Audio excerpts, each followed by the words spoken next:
Hello लोगोफोर, नोंथांमोननि गेजेराव आरोबाव मोनसे गोदान भिडिअनि आपडेट लानानै फैलायबाय। नोंथांमोना नैबे गोदान भिडिअनि फुल आपडेटखौ मिथिनो थाखाय नोंथांमोना बे भिडिअखौ जोबजासिम नाय। लोगोफोर फैदो बिदिब्ला दिनैनि बे गोदान भिडिअनि आपडेटनि सायाव। दिनैनि नैबे गोदान भिडिअनि आपडेटनि टाइटेलानो जादों नोंखौ नुब्ला।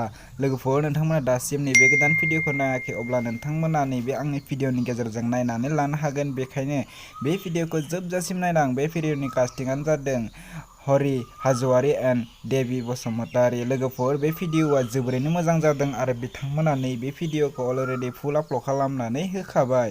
नोंथांमोना दासिमबो बिथांमोननि नैबे गोदान भिडिअखौ नायाखै अब्ला नोंथांमोना बिथांमोननि इउटुब चेनेलाव थांनानै नैबे गोदान भिडिअखौ नायहैनो हागोन।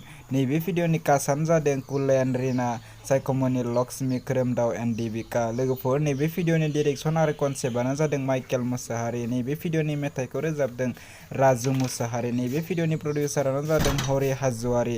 लोगोफोर, नोंथांमोना बिथांमोननि दैखम प्रडाक्सन इउटुब चेनेलाव थांनानै बिथांमोननि नैबे गोदान मिउजिक भिडिअखौ नायहैदो आरो नोंथांमोना बिथांमोननि बे इउटुब चेनेलखौ साबस्क्राइब खालामाखै अब्ला बिथांमोननि इउटुब चेनेलखौबो साबस्क्राइब खालामनानै होदो। बिदिब्ला लोगोफोर, दिनैनि बे गोदान भिडिअनि गुसुं आपडेटआ बेखिनियानोसै। नोंथांमोना आंनि चेनेलखौ दासिम साबस्क्राइब खालामाखै अब्ला आंनि चेनेलखौ साबस्क्राइब खालामनानै गालांदो बेफोरबायदि गोदान भिडिअनि आपडेट नोंथांमोना मोननो थाखै।